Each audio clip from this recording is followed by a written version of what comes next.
then, Adam lived for about 960 years. He saw great grandchildren and great. In fact, he saw thousands of them. Adam a.s. got old and his life was coming to an end.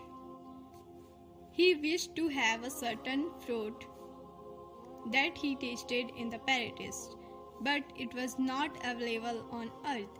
He saw a dream of where he could find that fruit on earth, but he was old and weak, so he could not go to get that fruit himself. He explained his children about the location of the fruit. As his children reached there, they saw a few angels dressed in white carrying some tools with them. The angels accompanied them back home to meet Adam a.s. Adam a.s. recognized that these angels had come to take his soul, so he gathered his entire family to give his last sermon. He said, Allah will keep sending messages to guide you. Many will come from your progeny. Beware of the games of Satan.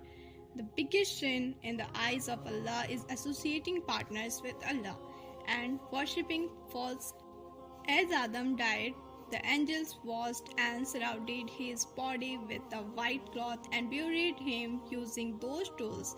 They instructed the children of Adam a.s. to carry out every funeral in the same manner. Seth a.s., the son of Adam a.s., took over the leadership after his father. The name Seth means gift. When Adam a.s. lost Habil, he was broken, so Allah gifted him with Seth a.s., who was the most knowledgeable and wise after Adam a.s. Prophet ﷺ said, Allah sent down 104 scriptures on earth, of which 50 were sent down upon Seth a.s.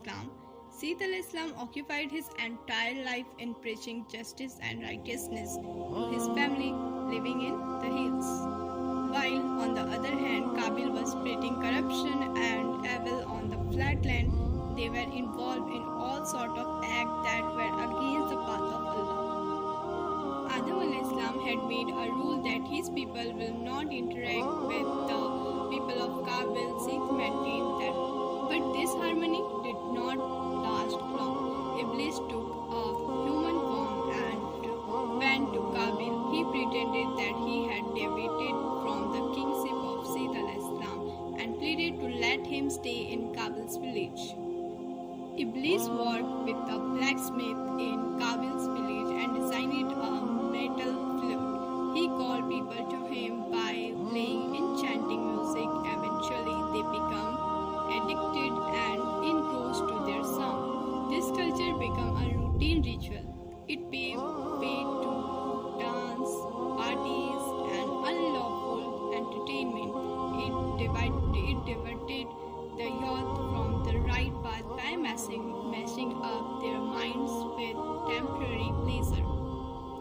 Iblis then visited the land of Seth a.s. to create a desire in the minds of youth to mix with the people of Qabil. He compelled them to believe that the life on the flat land was better than the boring life on the hills. Some youth from the land of Seth a.s.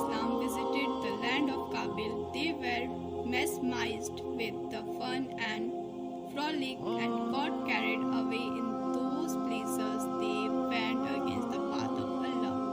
On Qabil land, the women had great beauty which come from Qabil's warm sister who became his wife. Similarly, the men from Seth a.s. were very good looking, but the men from Qabil were not so good looking. More and more youth went astray from the path of Allah that would come to enjoy the music and women. This was the time when Zina began. During the lifetime of Seth a.s., even though Satan introduced many acts which are prohibited by Allah, Seth was not yet introduced. They all still believe in one God. After the death of Seth a.s., his son Enos, it was his son Conan, then come his son Muhallalel,